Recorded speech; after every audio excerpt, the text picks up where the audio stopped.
Get right into it yesterday. Thank gosh. Right after we taped the episode, we found out that Cade, Cunningham, and Luka Doncic are eligible for awards, All-NBA, and so on and so forth. After putting together the exception, we also found out that Anthony Edwards also tried it, and they said no to Ant, but yes to Cade, and yes to Luka. First of all, before we kind of redo All-NBA, now that these two guys are 100% on it, how do y'all feel about the exception being granted to these guys, but not Anthony Edwards? I'm not really feeling no type of way.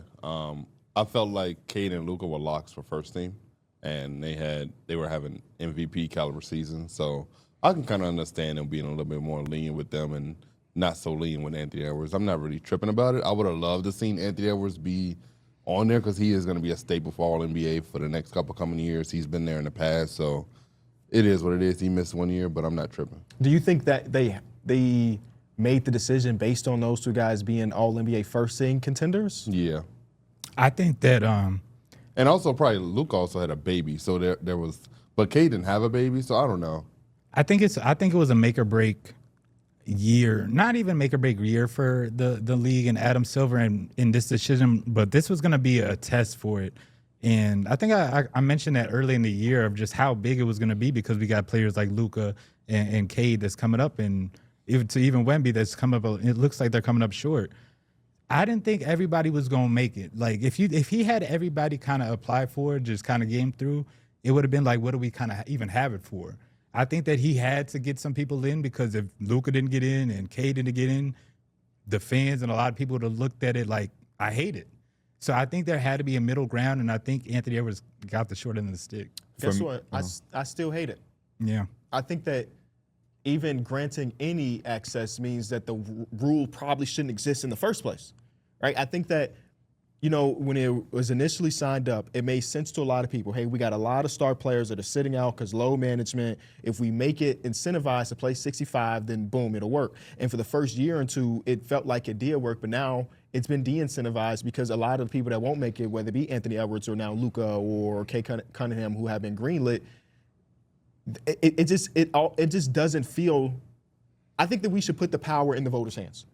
If you believe that 62 games of Anthony Edwards is better than 70 games of, Scotty Barnes, then you should be able to write Anthony Edwards' name down because that is one of the top 10 players in basketball, if that makes sense.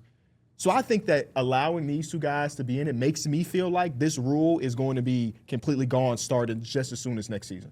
I wouldn't be mad if that was the case. I also think that Luka and Cade Cunningham both did play 64 games. Mm-hmm. They're right on the brinks of it.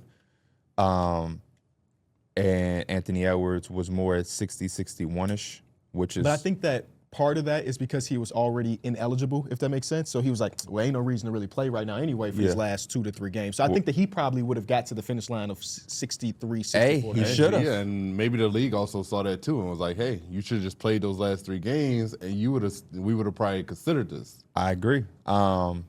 We probably will never know, or maybe if we do know, it'll be way after the playoffs, so we're not. I do think Mike hit kind of on the main point where it's like you had 2 guys who had incredible years, were in the MVP conversation to a certain extent, played the 64 games, got really close. Luka, I think, has the best case because one of the things he was gone for wasn't injury or rest related. It was a family situation, which I think we need to be able to have some depth to these conversations of not just like, hey, you didn't play 65 games. There are things that, go into the pot. Too. Yeah. Cade, 64, could have played 65, but was it worth it? Because then now we open up a whole nother conversation. Right? So I think his thing was excusable because maybe he could have played that 65 game, but would it have been worth it to that extent where somebody had a collapsed lung? You can't grant yes to everybody because then it goes to all the way to your point where then, there shouldn't be no rule anyway if y'all just going to accept any and everybody. But it is, the first year of this? Yep.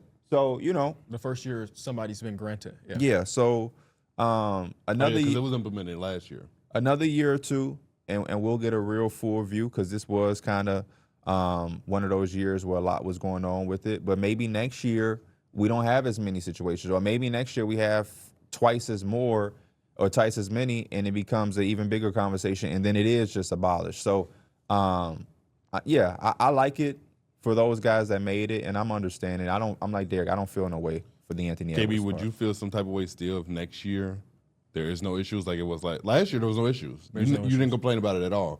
This year there is issues, and now there seems I think like there's. I will probably still be put the vote in the voters' hands. Trust them that they're not going to overvalue a 50-game player because that's never been the case in NBA history. You know what I'm saying? Yeah. So that was probably the way I'd feel next year. But I'm hoping that if they do implement it to stay, that we won't have this. But the way the injuries and these hammies are going, I don't know. History is saying that these things are happening more often than any time in history. This is deeper than awards, though. So I think it's deeper than putting it in the hands of the voters. I think this is putting something in place to make guys take the 82 games more serious for the sake of the fans and the entertainment of the year. Yeah. And also versus just awards. You also got to think about the fact that NBA also has these other contractors involved that they want their star players to be on the court too. Like Amazon and NBC and stuff, they didn't invest in order to see second string. They want to see the top guys. They want those top guys on their networks being promoted.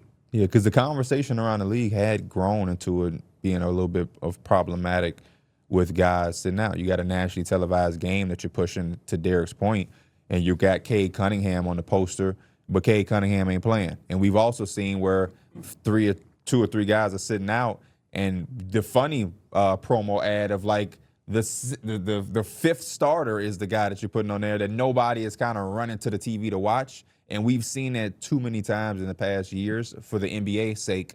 And I think they're kind of like, all right, enough is enough. Yeah. You know what I mean? I do think they respect the hamstring injuries and all of those things, but, they do want the product to be better on a consistent basis. Yeah, there's really that's the tough part about it, because it's almost no middle ground to it. Because to these players' point, and y'all didn't say anything wrong, because this is a business for a majority of people. For everybody.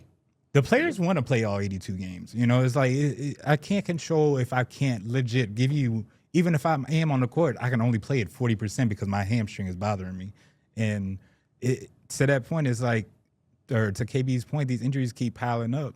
Some of them pile up because we're trying to play through them. And can't put it on the 65-game rule that people are trying to, go too hard on their bodies or whatever, but it's definitely something adding up. Yeah, it's hard to figure out cause and effect or correlation versus causation, but I think the number one case against it is last year. Again, Halliburton has his hamstring injury.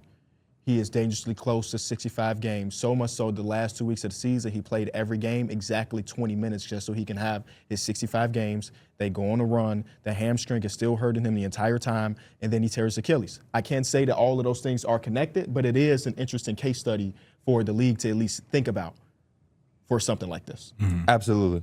To their defense, that's the one. Mm-hmm. You're always going to have a situation that might have an outlier or maybe the exception. So it's just going to have to continue to have case studies year by year. And we got to give the NBA some time to review things. Because if we implementing things and taking them out quick, I won't take anything serious then. Yeah. There's no point to take anything serious. Implementing something for a year and then panicking about it, I just don't think that's the right way to go about it. We shall see. Hit subscribe for more news, highlights, and analysis from the NBA on NBC.